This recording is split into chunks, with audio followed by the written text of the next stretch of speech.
Bismillahirrahmanirrahim. Assalamualaikum warahmatullahi wabarakatuh. Dan selamat pagi, salam sejahtera bagi kita semuanya. Saya hormati dan saya banggakan teman seperjuangan saya, Pak Dekan Fakultas Ekonomika Bisnis, Pak Profesor Yana Kirana, dan juga teman-teman semuanya, mulai Pak, sudah saya sebut gelarnya ya Pak, sudah Profesor semua yang penting kan, Pak Eko Suwardi, Pak Udono, dan juga dari BPK. Profesor. Ya, ini perlu saya sebutkan ada belum profesor.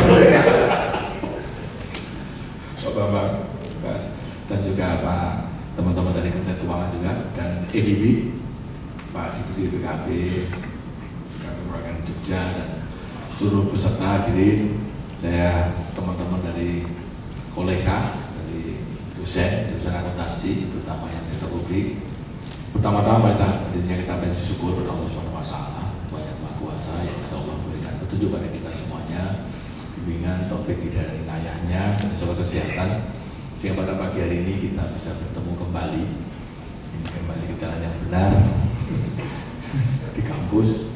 Ya Pak Suwarjono ini teman saya, yang guru saya, yang paling pintar saya geomi ya Pak Suwarjono ini.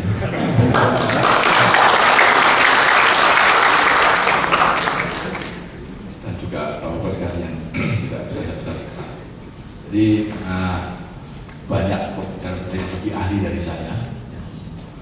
Istilahnya diserahkan pada ahlinya, maka saya akan mencoba untuk membuka yang sifatnya lebih pada umum ya, yang untuk kira-kira apa saja. Saya ingin mencoba pertama membangun sinergi. Ini penting sekali karena seperti Pak Dekan tadi sampaikan, sukses tidaknya PP 71 tahun 2010 sebagai dasar, dan itu sebagai amanah undang-undang keuangan negara, dan sebenarnya sudah diperpanjang ya Bapak sekalian. Ini harus ada sinergi antara lembaga baik pemerintah pusat, pemerintah daerah, tapi khususnya perguruan tinggi. Karena perguruan tinggi yang mencetak ahli-ahli akuntansi publik, termasuk mendidiknya ke masing-masing, termasuk asosiasi, sehingga betul-betul ini bisa diterapkan. Karena tidak lama lagi PP 71 tahun 2010 ini. Oleh karena itu kami mencoba bagaimana sih untuk menciptakan atau menguatkan seperti itu. Silakan. Saya akan umum dulu. Ini secara umum kita ada tantangan yang mestinya para akuntan kita semuanya itu ikut bertanggung jawab tentang pertanggungjawaban akuntabilitas keuangan. Ini saya bicara makro dulu, baru nanti ke mikro.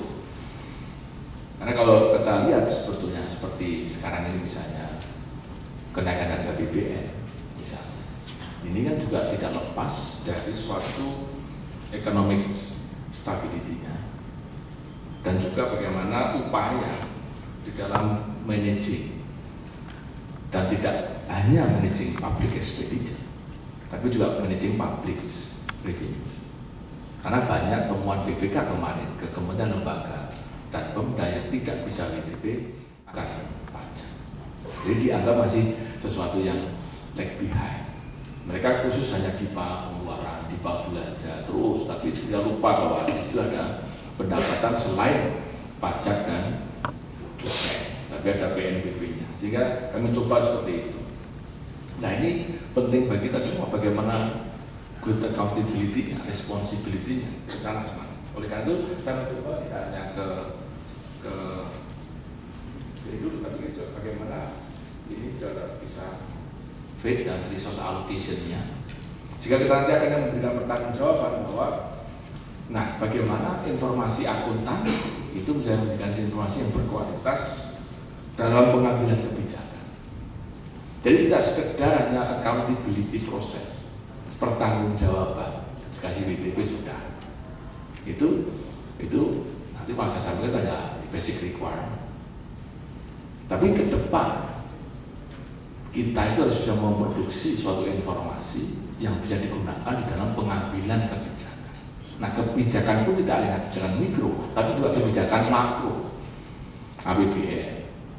Ya, jadi APBN harus banyak orang akuntan juga yang menjadi mastermind-nya. Ya, tidak ekonom, karena di situ adalah resource allocation juga ada di sana, baik ekonomi maupun belanja, dan harus dimulai dari public policy formulation. Nah ini yang barangkali kita mencoba di dalam akuntansi publik ini seperti itu. Lalu kami menyambut baik sekali yang Pak Dekan sampaikan, kita ada public sector governance tadi Pak, corner public sector governance. Ini teman-teman kita semuanya FEB, tidak hanya akuntansi tapi keseluruhan itu bisa memberikan kontribusi ke sana. Apalagi Maksi sekarang udah ulang tahun yang ke-11. Enggak itu ya Pak ya, Pak Gubernur enggak ada. Dulu waktu kita masih main volley itu kan dulu ada MEP, ada MM, kok belum ada Maksi. Rasanya belum lama loh ya. Tapi sekarang udah 11 tahun. Ya, sudah banyak yang harus dilakukannya. Sudah. Mereka itu bagaimana kita bisa mengelola ya, baik public goods maupun public services ini untuk increasing economic growth dan providing environment. Sehingga apa yang dilakukan Pak Presiden, pro growth, pro jobs, pro poor, dan pro environment itu tidak hanya sekedar jargon, tapi betul-betul dikelola, dikembangkan oleh para ekonom, para accountant, public sector accountant yang bisa mencoba untuk memberikan kualitas di dalam pengambilan kebijakan, terutama di sini juga ada investment activities. Ya ini karena apalagi Bapak Ibu di Jogja saja sudah berkembangnya demikian, ya, kalau lihat seperti itu.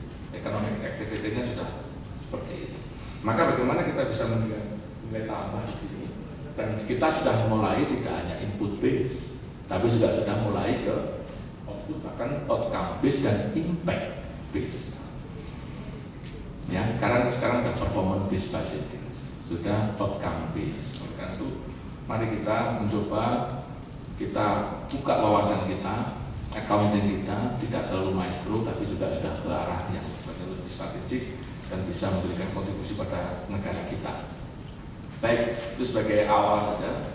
Sekarang kita ingin lihat potret akuntabilitas keuangan di negara kita ini, yang sedikit ke mikro berarti.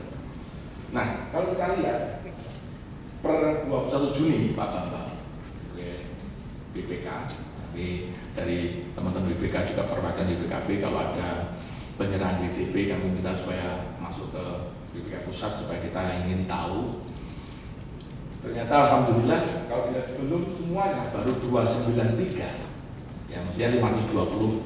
Kalau sekarang tidak 523 lagi Pak, sekarang udah provinsi saja sudah 34, belum kabupaten kotanya, sudah 560-an sekarang. Nah itu baru 293 sudah 103. Artinya sebenarnya pemerintah daerah sekarang sudah mulai banyak mengetahui, ini juga kontribusi Bapak semuanya ya. Termasuk kata kalau KKD-nya, termasuk teman-teman dari semuanya stakeholders ya, BPKB juga, BPK juga memberikan suatu tindak lanjut yang dengan BPKB-nya, dengan perguruan tingginya, bahkan juga dari IAI-nya bisa saling membantu semuanya, sehingga kita sudah bisa 103 sekarang. Walaupun memang ini masih juga banyak yang WTP yang mestinya WTP yang belum susu yang all inclusive hanya WTP, tapi mudah-mudahan tidak juga banyak yang seperti Pak Dekan tadi WTP, tapi banyak sekali masih banyak masalah, bansosnya masih banyak masalah, banyak pejabat-pejabat yang kena di TPK, tindak pidana korupsi. Mestinya kalau SPI-nya betul-betul bagus dan SPI-nya dapat diandalkan, internal control, itu kan sebenarnya ada dua mata, seperti mata uang. Yang satu bisa membuat tertib administrasi secara fondasi, tapi di satu sisi upaya pencegahan tindak pidana korupsi, TPK. Jadi sebenarnya kalau SPI dapat diandalkan, ini mestinya dapat diandalkan itu, ya to some extent sudah bisa mencoba memberikan suatu deteksi atau early warning terhadap tindak pidana korupsi. Paling tidak sudah mulai mengarah ke sana. Tapi memang lebih sekarang ini lebih kepada administrasi, sehingga BTP lebih banyak kepada accountability proses dua kali. Nah kalau di apa-apa itu bukan minimum requirement, bukan the highest pencapaiannya bukan, tapi justru malah minimum. Karena di sini BTP saya kira lebih kepada kalau sekarang ya ini bukan dari kuliahnya Pak Warjono, tapi yang kenyataannya WTP itu lebih kepada compliance, ketaatan dan keuangan. Ya, oleh karena itu kita harus kembangkan lagi ke performance audit, ke economics, dan bahkan disebut base value audit. Sehingga tadi ke outcome dan impact base, tidak ke input base. Kalau WTP tapi input base, ya WTP memang input base, tetapi masyarakat tidak dapat apa-apa. Apakah itu program-programnya efektif mencapai sasaran dan sebagainya dan sebagainya. Jadi ini Bapak Ibu sekalian yang ingin saya sampaikan, silakan. Saya akan coba sesuai dengan topiknya. Kalau kita lihat pengelolaan keuangan negara ini, tapi kalau kita lihat dari sisi tantangan kita mewujudkan akuntabilitas yang lebih berkualitas, di sini peran eksternal auditor dan peran internal auditor, BPK pada memberikan suatu opini, BTP. Ini auditor itu sebenarnya suatu mitra kerja yang saling. Kalau internal auditor kuat, sudah mumpuni internal auditor, maka eksternal auditor lebih ringan sebenarnya tugasnya, karena semuanya sudah mulai disiapkan dari kualitas internal auditornya. Apakah di korporasi ataupun di negara, saya kira kurang lebih sama. Bagaimana keanggaran SPI tadi yang kami sampaikan tadi, kalau saya tidak akan go into detail SPI yang diandalkan. Kedua, ketaatan, compliance terhadap peraturan perundangan. Nah ini biasanya peraturan perundangan ini, terutama yang kami sehari-hari di BPKP dan BPK ya Pak ya, itu Undang-Undang 17 tahun 2003, Undang-Undang nomor 1 Perbendaharaan Negara, Undang-Undang 15 tentang pengawasan dan pengelolaan tanggung jawab keuangan negara, turunannya terutama PP-PP-nya, termasuk PP 60 tahun 2008, termasuk Undang-Undang APBN sebagai turunan Undang-Undang Keuangan Negara, itu kadang-kadang para pejabat negara pun masih belum ngeh sebetulnya konsekuensinya. Bahkan si penggagas Undang-Undang Keuangan Negara sendiri kalau saya tanya pun tidak sampai seperti itu maksudnya. Jadi cara diimplementasikan di tindakan real itu banyak yang belum tahu, dan bahkan para menteri-menteri yang dalam kami BPKP sering bersebut menteri itu banyak mereka juga nggak tahu, sehingga kasus hambalang terjadi, kasus simulator terjadi. Nanti yang disebut dengan multi years seperti apa? Kenapa yang kena si pejabat pemegang komitmennya, pengguna KPA-nya dan pengguna anggaran malah seperti itu, dan bagaimana pengguna anggaran pembiaran terhadap itu? Karena mereka tidak mengetahui bahwa ketaatan terhadap peraturan perundangan itu seperti itu sudah diatur dan masuk dalam lembaran negara. Bahkan meskipun ada yang tidak tahu bahwa kalau sekian ratus M harus tanda tangan beliau sebagai pengguna anggaran, Anda tidak tahu. Dan konsekuensinya apa? Dan kenapa kasus hambalang itu ada pembiaran? Ada statement dari BPK bahwa tidak comply dengan PP 60 tahun 2008 dan sebagainya. Nah sehingga sekarang dengan kasus seperti itu malah BPKP sekarang malah tambah laris oleh Pak Bambang. Tak ada hikmahnya, karena sekarang setiap menteri dengan eselon satunya mereka menginginkan apa sih yang dimaksud dengan PP 60 tahun 2008? Apa konsekuensi daripada Undang-Undang Keuangan Negara dan Perbendaharaan Negara terhadap, terutama sekarang yang paling alergi kalau ada multi years, apakah itu programnya atau anggarannya atau bagaimana, termasuk bagaimana perlakuan akuntansinya. Nah ini sebenarnya era kita semua. Jadi yang bicara bukan lawyers kalau yang namanya multi years itu, mestinya kita yang bicara. Oleh karena itu public sector governance yang ada di Maksi, saya harapkan bisa betul-betul memberikan suatu pembelajaran kepada masyarakat luas bagaimana sih good governance dan clean government yang seharusnya, tidak hanya sebenarnya tapi yang seharusnya. Itu sebenarnya kami kadang kurang partner, ya saya sebagai Kepala BPKP kurang partner, terutama di kementerian lembaga yang belum banyak akuntannya, bicaranya kadang-kadang. Jadi kalau kita hanya kuat di internal auditor saja, tetapi di mitra, terutama auditi, di kementerian lembaga yang belum banyak akuntannya, terutama di sektor accounting, kan dia tahunya commercial accounting, business accounting. Bahwa budgeting itu bagian dari suatu yang dipertanggungjawabkan dalam laporan, dia nggak tahu. Karena di private memang anggaran tidak dilaporkan. Tapi kalau di dalam public sector, kalau budget justru harus dilaporkan sebagai laporan realisasi anggaran di audit. Nah, sekarang ini baru cash steward accrual. Bagaimana kalau accrual? Padahal di negara-negara maju sekarang itu sudah banyak menggunakan IFRS. Jadi kalau saya kan diuji di Pak Warjono, saya tidak lulus lagi sekarang. Kalau diuji bedadan sekarang dengan Pak Budono atau Pak Eko Suwati, saya tidak lulus. Karena apa? Saya akuntan yang historical cost. Misalnya gitu. Akuntan lebih pada masa lalu. Padahal kita akuntan tidak cukup. Tidak cukup, bukan berarti harus menghilangkan. Tidak cukup historical cost. Kita harus menggunakan IFRS yang menggunakan future value, fair value, dan sebagainya dan sebagainya. Dan waktu kemarin saya baru dari ke New Zealand itu yang paling maju, public sektornya sudah IFRS.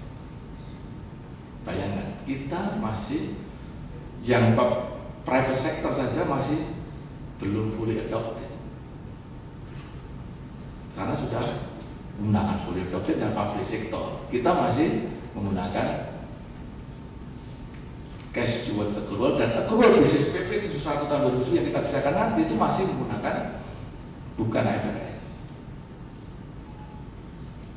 Jadi nanti ada lagi ya standar akuntansi SAK berbasis IFRS. Ini baru bicara SAK. SAK yang sekarang ini masih cash steward accrual. Nanti Pak bicara akan menjawab SAK yang fully accrual. Tapi belum yang berbasis IFRS. Padahal di negara maju sudah berbasis IFRS. Di kita commercial account belum semua. Dan juga IFRS, karena juga saya ketua IAI, saya yang kita launching IFRS per 1 Januari 2013 kemarin. Januari 2013 sudah kita menggunakan, walaupun belum fully adopted, baru konvergensi. Itu juga mereka yang private sector saja itu belum ngeh juga. Seperti itu dana keuangan negara belum luas juga. Pada saat akhir 2013 kemarin, akhir 2013 barulah gelagapan sadar, ternyata laporan keuangan dengan IFRS labanya turun. Kalau laba itu dividennya turun, wah baru kaget. Contoh PLN, dividen turun baru pemerintah bingung. Nah, kalau dividen turun berarti sumber penerimaan di APBN termasuk bagian PNBP-nya. Kalau dividennya turun, APBN bisa coba itu pengeluaran seperti ini, padahal subsidinya seperti itu. Lah baru, jadi pengaruh akuntansi ini baru kelihatan sekarang ini. Itu bagaimana? Kalau IFRS, kalau labanya turun, BUMN itu belum. Kalau kita bicara pajak, wah rame lagi nanti, tapi kita tidak kesana. Yang biasa saja banyak garisnya, apalagi pakai ada pajak, ada laba accounting profit, ada cash profit, ada fiscal profit, ada IFRS profit, garisnya banyak lagi. Nah, jadi ini saya mencoba Pak, kita menggunakan integrated accounting system di dalam suatu mulai seperti ini. Bagaimana kita bisa menjadi suatu informasi, sehingga ini ada sebagai suatu, saya provokasi saja Pak Prof, kan ngasih profesor saya provokasi saja, bagaimana nanti memprovok bahwa kita laporan kita keuangan kita coba bagaimana upaya ke depan. Silakan. Nah, ini hanya sedikit menyinggung saja, tapi tidak lama, bahwa BPKP Impres 4 tahun 2017 kita memang diminta membantu terus, membantu mengupayakan bagaimana bisa membuat kualitas laporan keuangan negara. Silakan, termasuk SPIP-nya. Nah, saya sedikit saja roadmap to WTP ini, menuju WTP ini. Kiat-kiatnya ini yang saya lakukan beberapa dengan teman-teman BPKP perwakilan se-Indonesia. Yang pertama, paling tidak ya, kalau dari kacamata internal auditor, saya ulangi, dari kacamata internal auditor, mungkin dari angle yang lain, itu roadmap to WTP itu ya salah satunya bagaimana to enhance peran dan internal auditor, mengoptimalkan peran internal auditor. Justru jangan malah dijauhkan, justru disuruh bagaimana berperan. Nah, perannya apa? Antara lain itu laporan keuangan. di audit oleh eksternal auditor. Saya kira itu sudah.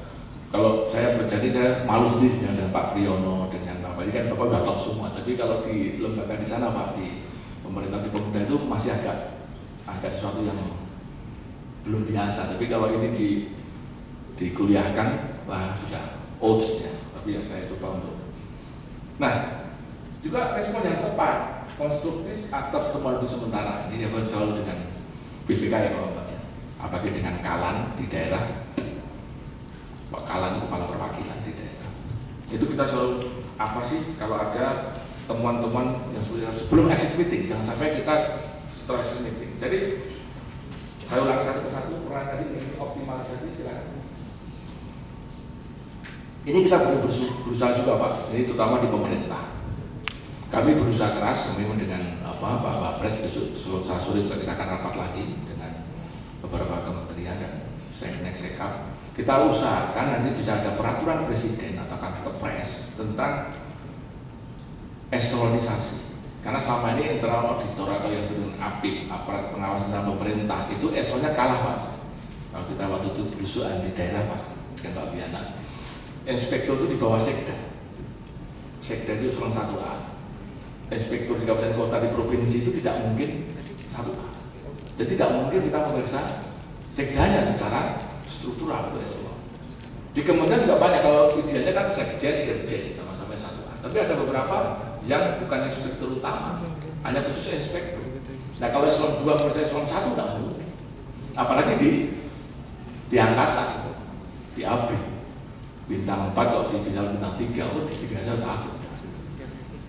Bintang 2 bintang sangat berpengaruh sekali. Kalau sipil masih mungkin, tapi kalau bintang enggak. Oleh karena itu kemarin diusahakan bahwa internal auditor itu yang pertama yang sudah senior, yang sudah major, yang kedua eselon yang sama, sehingga paling tidak sudah tidak tahu secara psikologisnya. Ya, istilahnya Pak Jono kalau lebih independen lebih objektif kan. Kalau lebih independen akan objektif, kalau tidak independen tidak akan objektif.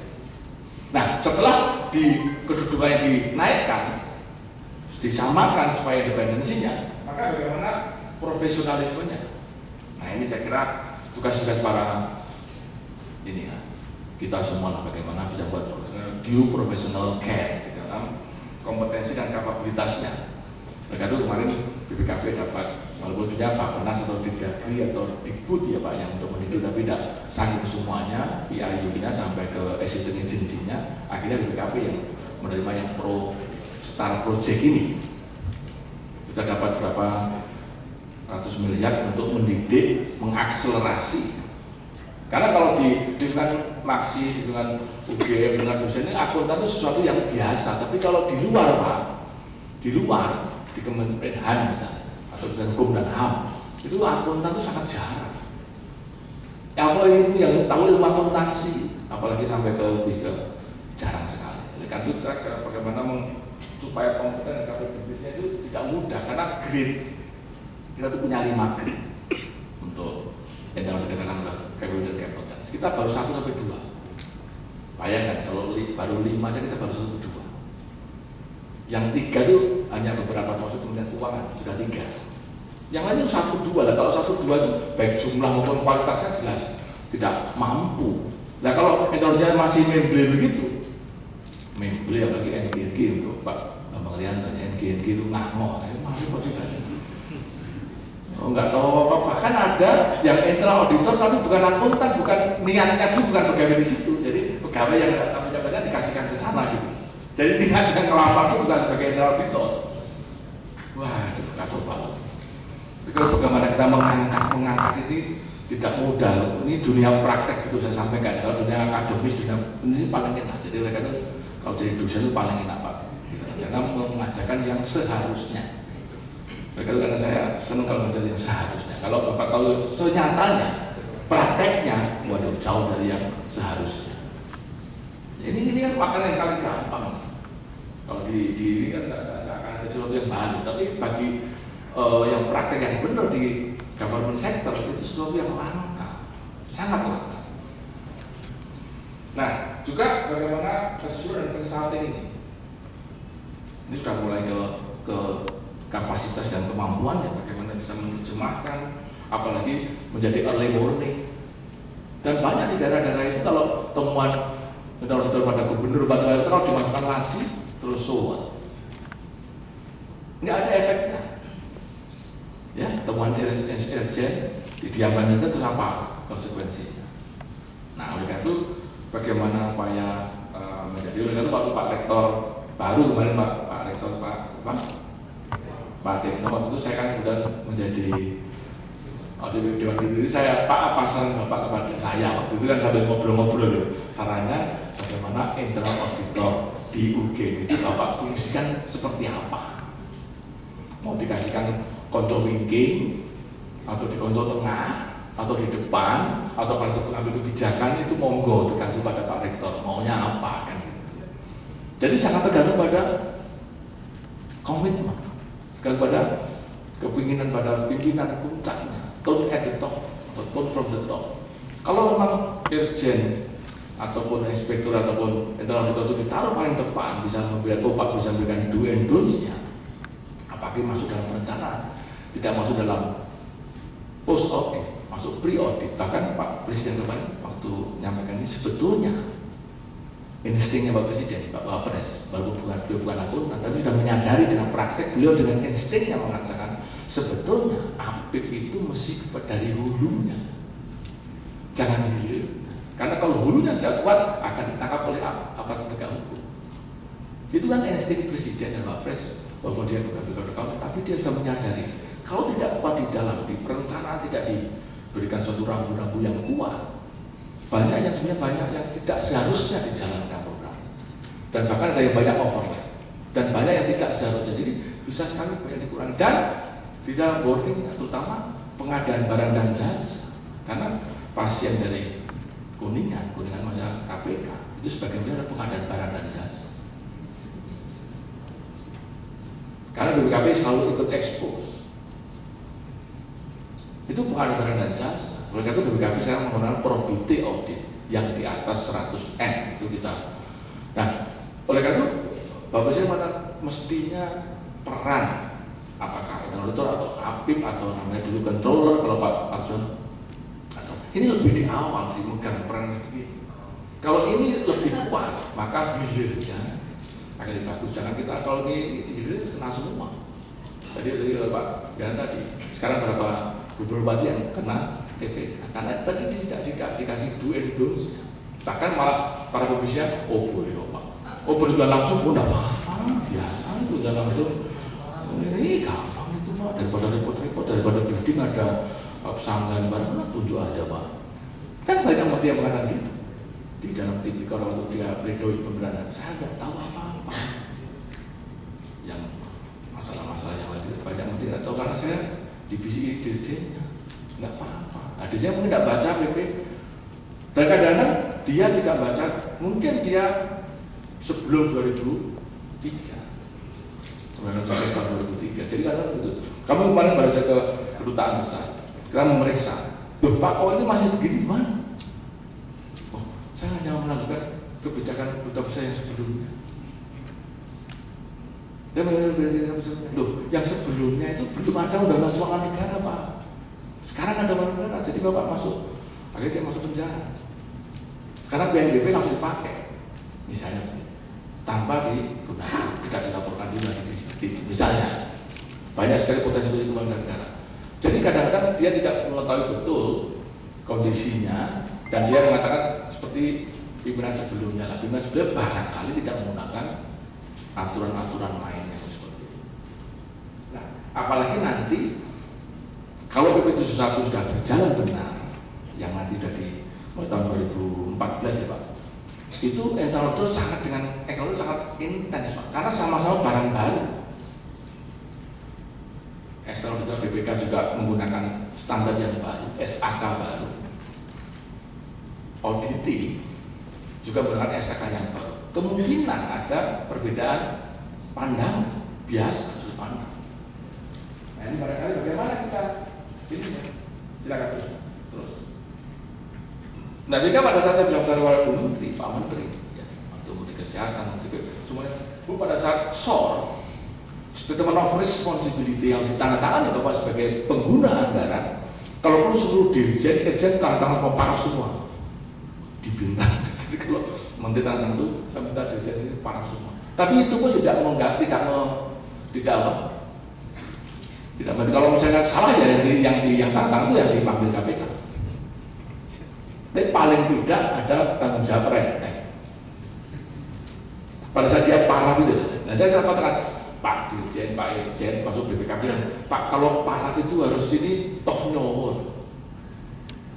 Paraf itu Pak. Oleh karena itu penting sekali. Kalau internal auditor itu dengan professional care, dengan kemampuannya pada saat dia paraf sebelum kuasa atau pengguna anggaran tanda tangan, paling tidak meringankan. Kalaupun ada apa? Ada yang diberikan catatan, Pak ini jangan dulu, dibersihkan dulu. Kalau selama tidak TPK, ini kita bicara hanya tertib administrasi.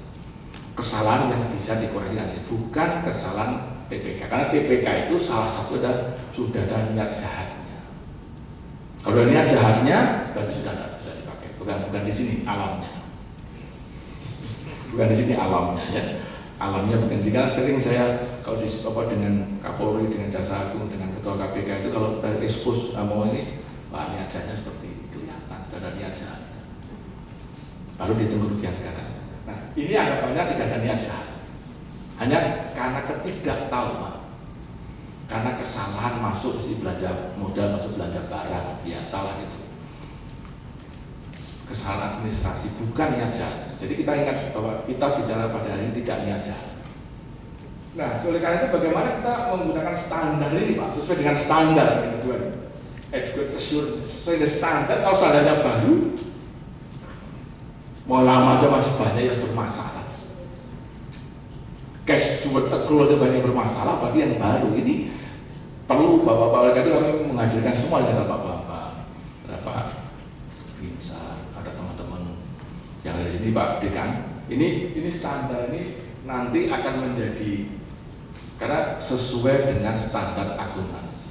Kalau tadi ada ketaatan, compliance ini sesuai. Nah sesuai itu yang mana? Nah oleh karena itu nanti Pak Binsar akan menggunakan, karena di sini sudah ada banyak Pak, termasuk aset, termasuk kembali penyertaan modal, dan sebagainya. Mana itu ada sebenarnya ahlinya. Nah kadang-kadang yang belum pernah dibicarakan, kan saya ingin Pak Warjono, Pak Bambang yang di belakang itu ahli-ahli itu, ngajari apa yang harus di-disclose loh Pak. Karena waktu saya kuliah auditing itu belum cukup itu. Apa yang seharusnya di-disclose. Kan beda dengan notes to financial statement. Karena banyak, saya sendiri sering menjembatani antara BPK dengan audit, termasuk perwakilan kita laporkan. Kadang-kadang BPK itu kenapa tidak jadi BPK? Hanya karena disclosure-nya tidak jelas, malah membingungkan dan tidak penjelasan, jadi wis buntu gitu. Padahal setelah kita ngomong-ngomong dengan kalanya gini, loh itu kamu, saya sampai ke anggota BPK kadang-kadang sampai kemana, Mas kita masih jadi ini, aku disclosure baik beres. Tahu tuh bahasa Jawanya? Diskusi saja beres. Ada di disclose satu dijelaskan. Seperti kemarin di Maluku, di Ambon, itu asetnya terbakar. Masuk catatannya terbakar pada saat kasus Ambon itu hilang semuanya. Nah kalau itu tidak akan didisclose, tidak ada cut off, selamanya Maluku tidak akan kritik. Oh tidak ada catatan, sudah dibakar. Dibakar apa terbakar, tidak tahu. Pokoknya tidak ada, baik dokumennya maupun barangnya.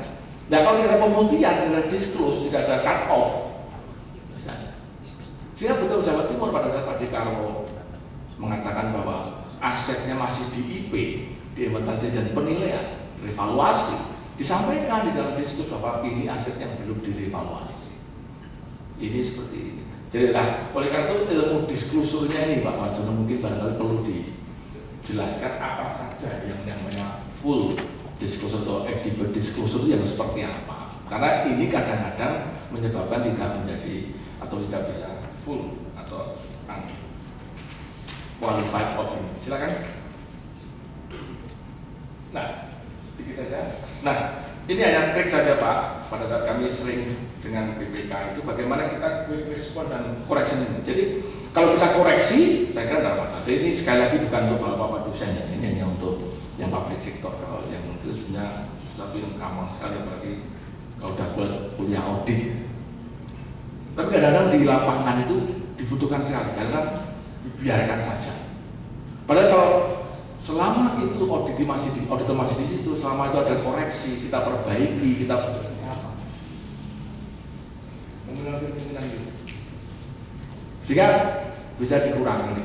Kalaupun toh misalnya itu berat ya Bapak-Bapak ya, itu berat. Masih kita diskusikan, mungkin perbedaan sudut pandang yang tidak ada di temu. Paling tidak bagaimana itu masuk manajemen letter, tidak mempengaruhi opini. Jadi ada grid-gridnya Mas, ini di Pakistan di benda-benda ya. Pertama, bagaimana kalau bisa itu langsung diselesaikan di situ, karena mungkin ada perbedaan. Misalnya harusnya belanja modal, bagaimana atau sebaliknya, atau misalnya ada beberapa yang harusnya belum dicatat. Ya kalau mau dicatat ya dicatat aja langsung di situ, undecoded dicatat langsung. Ada subsequent event yang hari ini ya dimasukkan kalau itu memerlukan adjustment. Di situ harus diselesaikan. Itu tahap pertama. Tahap kedua, kalau memang sudah sama-sama tahu dan semuanya tapi masih belum ada dispute antara auditor sama auditor, perlu kita bicarakan di atas. Selama itu tidak material dan sebagainya, masuk manajemen letter. Kalau agak tinggi lagi sedikit, tapi jangan mengaruhi WTP. Tapi namanya ada sekarang WTP, DPP. WTP dengan paragraf penjelasan. Nah, kalau tidak betul sama sekali tidak bisa lah, baru apa? Memang mempengaruhi opini.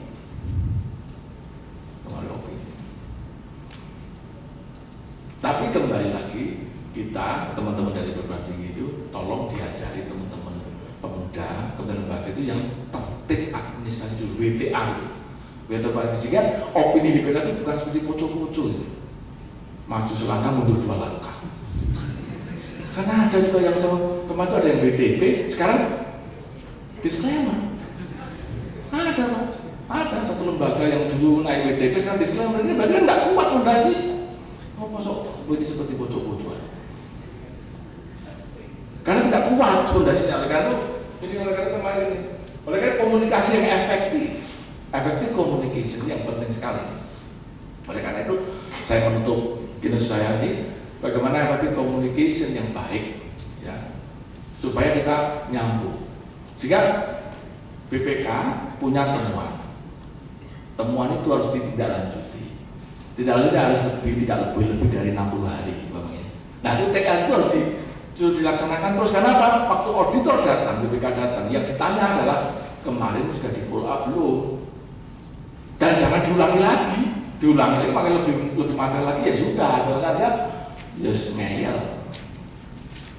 Nah, oleh karena itu ini harus lebih baik bagaimana caranya supaya seperti itu.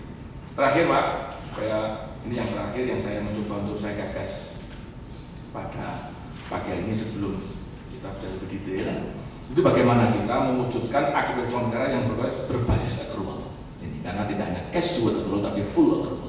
Fullnya accrual aja tidak full dalam arti full yang di sini Pak. Fullnya accrual yang di sektor publik PP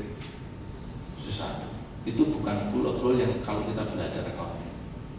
Nanti apa itu Pak Bisa yang ceritakan. Jangan semua saya. Jadi Pak Pri, full accrual yang di PP 1 itu tidak full accrual yang mungkin dipelajari kita semuanya yang namanya full accrual. Ya, nanti misalnya masalah anggaran, budgeting dan sebagainya, nanti Pak bisa menceritakan. Oleh karena itu, untuk bisa itu kita perlu sinergi yang di awal tadi saya katakan sinergi. Tidak hanya dari, tapi ini Pak, akademisi, itu kami menyampaikan Pak Dekan, program aksi dan juga EDP yang betul-betul, dan ini yang sebetulnya kami sebagai komite pengarah kemarin pada saat dengan teman-teman komite standar ini harus sosialisasinya seperti ini. Oleh itu kami betul-betul ingin sekali ini tidak hanya di Jogja saja, tapi bagaimana ini di amplifier atau di mana diakselerasi di semua center. Karena banyak pemuda sekarang mulai risau. 2014 tidak lama lagi. Terus bagaimana wujudnya? Terus bagaimana transisinya antara cash steward ke accrual basis? Kalau teman-teman komite standar saya tanya kemarin, gampang sekali. Gampang piye? Kalau komite standar gampang, kalau dosen-dosen Pak Pri, Pak Warjono, Pak Bambang Rianto, gampang itu mata kiri ya bisa. Tapi pemuda-pemuda yang di sana, jauh di sana yang di mana? Baik di Papua, di Sulawesi, di Pulau Rote, di mana-mana, kalau yang keluar jurnal aja nggak bisa. Dulu jurnal aja nggak bisa, apalagi ini udah subat accrual apa itu Pak? Nanti mulai.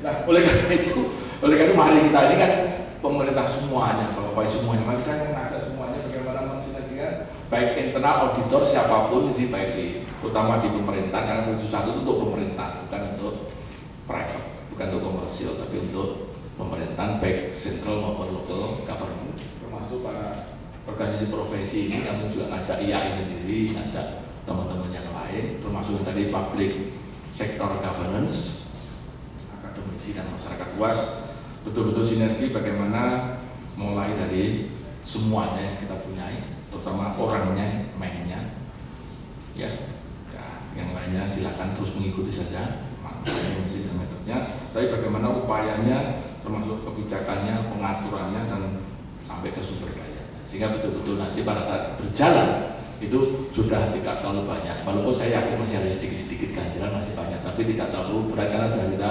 roadmapnya sudah mengarah ke sana, ya, sudah mengarah ke sana sehingga bisa berjalan dengan baik. Demikian Pak, saya kira, mohon maaf adegan agak lama. Sekali lagi terima kasih, semoga Allah Subhanahu wa taala memberikan petunjuk pada kita sehingga kita mendapatkan taufik dan hidayahnya dan ridho dari Allah Subhanahu wa taala. Terima kasih. Bila itu ibadah. Assalamualaikum warahmatullahi wabarakatuh.